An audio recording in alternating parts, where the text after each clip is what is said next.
Tänään tulee lunta ja sataa vettä ja räntää, kaikkea. Onko motivoitunut lähtemään mäkeen tällaisella kelillä? No totta kai. Kun asiat on riittävän hölmöjä, niin sehän alkaa olla hauskaa. Tutustuin Andriin ja Finniin viime vuonna täällä näin. Andri suoraan Disentiksestä ja Finn on suoraan Saksasta tänne näin kotiutuneet. Erittäin motivoituneita vuoristomiehiä ja huolimatta siitä, että oli keli mitä tahansa, niin ne on aina lähdössä mäkeen. Niin semmoisen porukan kanssa on hyvä lyöttäytyä yhteen. Ainakin tietää, että pääsee johonkin jännittäville retkille. Jos jotain hyvää, niin lumi tässä alhaalla on ainakin aivan läpimätää. Tää lupaa hyvää.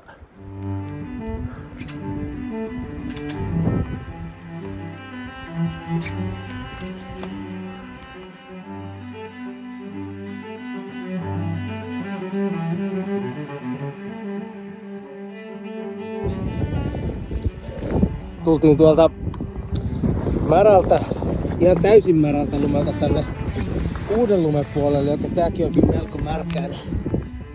Tarttuu oikein mukavasti tonne skinipohjaan, kun skini tehti kastua läpi märäksi. Niin tää tulee olemaan mielenkiintoista.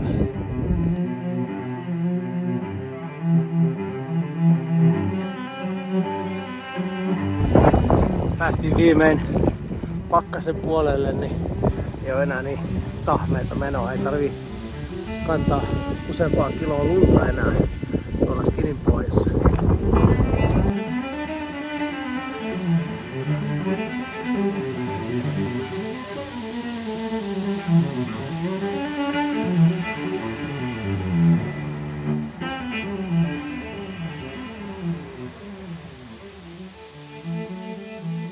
Jälleen kerran tultiin siihen lopputulokseen, että vesiperä.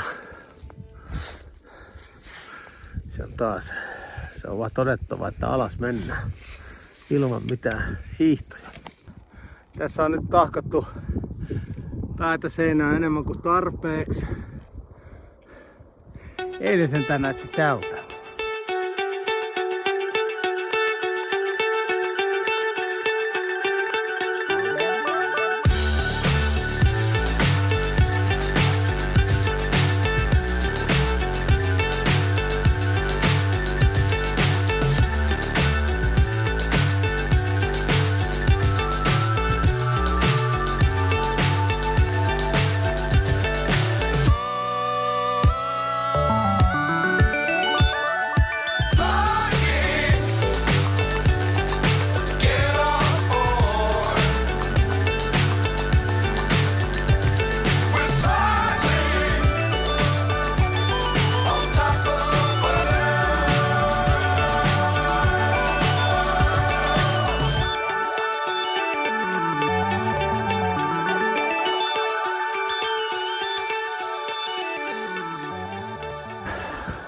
Koska pään hakkaaminen seinään on osa lajin viehätystä, niin lähdettiin Jussin kanssa tähän Tromsantien varteen katsomaan, että josko meillä olisi tänään taas yksi eeppinen pahvipäivä. Henrikstinden, se on tämän mäen nimi. Tässä on 3 tällaista vuoren Seinämään kaivertunutta ränniä. Tää on yksi niistä. Ja tonne enemmän tästä katsottuna vasemmalle, niin siellä on vielä pari. Tänään on aurinkopäivä. Jaloissa vähän tuntuu siltä, että olisi syytä pitää lepopäivä, mutta kun tänään on nyt aurinkoa tarjolla, niin nautitaan auringosta. Se kuitenkin kääntyy meidän eduksi tässä koko ajan.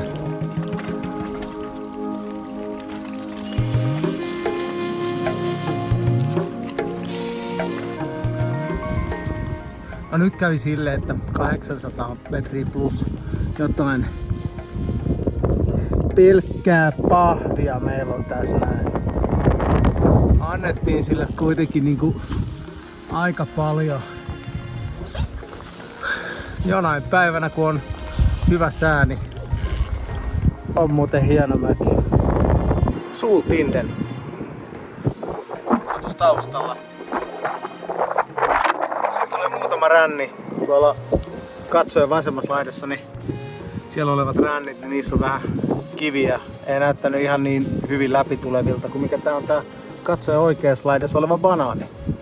Ja tehdään tänään niin, että odotellaan, että aurinko sulattaisi tätä pintaa. Jos ei sitä rupea sulattamaan, niin ei mitään syytä nousta ylemmäs. Noustaan niin pitkälle, kuin meillä olisi kevätlunta. Mitkä odotukset? Ne nousee nyt koko ajan, paranee. Joo. Vähän kun päästy tähän näin, mihin aurinko tulee paremmassa kulmassa nyt tähän lunta kohti, niin lämmittää paremmin. Niin on pinta ja vähän pehmennyt. Niin, as kattoo. Aurinko lämmittää sen verran, että T-paidassa voisi vaikka nousta. Melko jännä kyllä tähän aikaan vuodesta. Loppuviikko kohti kylmenee onneksi, joten talvi tulee todennäköisesti takaisin. Nyt pari päivää tämmöstä kevätlaskua ja sitten takaisin talveen.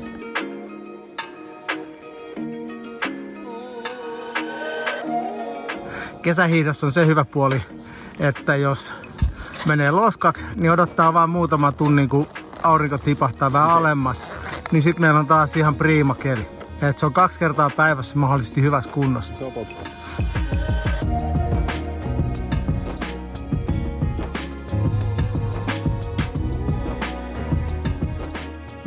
Millainen oli nousu? Se meni aika hyvin.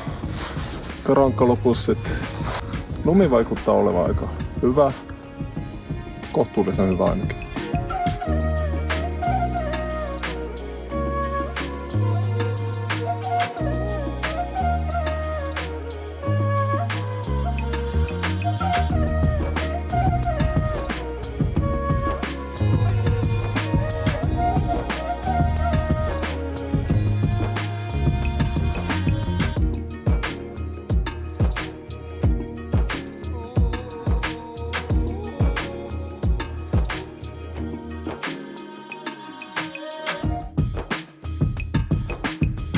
On tässä Sultindenin alla parkissa. Lähden tonne Sofiatindenin suuntaan tänään. Kello on kohta 12. Mun ajatus on ehkä ajoittaa toi mun alaslasku siihen johonkin 4 ja 5 väliin.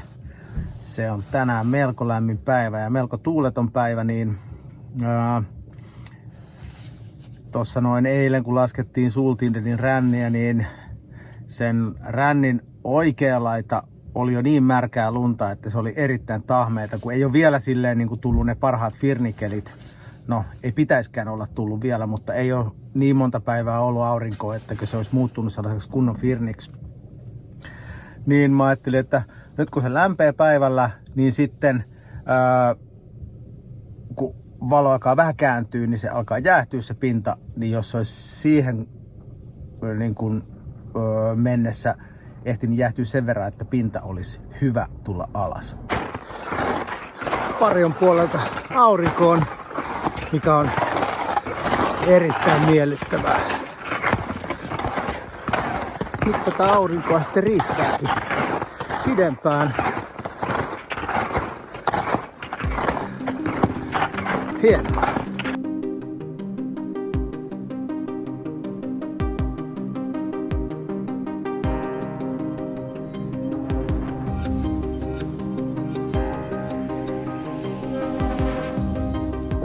Tuosta nousi tonne. Siellä on jo valmiit portaat. Toivottavasti ei ole kauhean syvät. Mä yritän päästä tonne seuraavaan ränniin. Siellä on vähemmän jälkiä. Tätä on aika paljon laskettu. Nyt on vielä melko lämmintä tää lumi täällä Sofiatindenillä. Mulla menee joku 45 minuuttia ehkä tonne ylös. Kello on 20:03. Niin noin 3:30 aikaa olisi ylhäällä. Ja sitten pieni säätö ja katsotaan, että mitä lumi siinä kohtaa on. Onnellisia asioita ylös noustessa on se, että täällä on joku toinenkin lyhytjalkainen tehnyt näitä askelmia tänne näin. Normaalisti kun oon reissussa, niin jengi on selkeästi pidempiä kuin minä ja monesti vielä paremmassa kunnossa kuin minä, jolloin tää askelväli on itselleni aivan infernaalinen. Nyt on mukavaa vaan lompsia näitä ylöspäin, niin tää on hauskaa. Siinä on Harjanne, siinä on Toppi. Mä en kuitenkaan Toppiin, vaan mä vedän tosta poikkarin tuolta yli. Siellä on se NS-ränni, mikä mua vähän kiinnostaa. Tuossa oli tommonen pieni sidesteppaus. Tuolta noin ei ihan päässyt ilman kikkailua tänne laskun alkuun, mutta hei, tässä ollaan. Pohjois-Lyngen. Euroopan viimeisiä jäätiköitä. Tämmönen atmosfääri surroundings täällä näin. Melko jepo.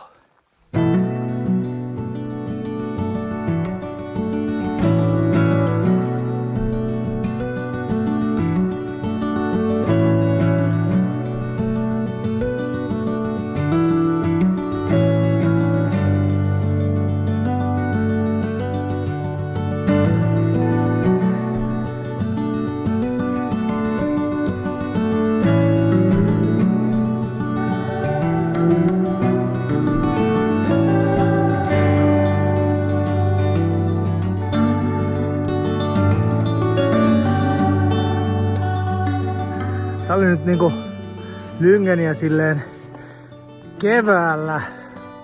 Hyvä simulointi siihen, että normaalisti keväällä on 800 000 metriin nousua, jotta pääsee siihen oikean laskun alapuolelle ja siitä sitten ruvetaan nousee laskun päälle niin sanotusti. Tänään tohon niinku Sofia Tidenin rännin alkuun, niin siihen on joku 800 vertikaalia ja sitten 400 metriä ränniä ylös ja ränni alas ja sitten onkin niinku käytännössä poistumista se loppu. No niin, semmonen mäki. Parempi kuin taas oletin. Ja ilta-aurinko. Yeah, mahtavaa.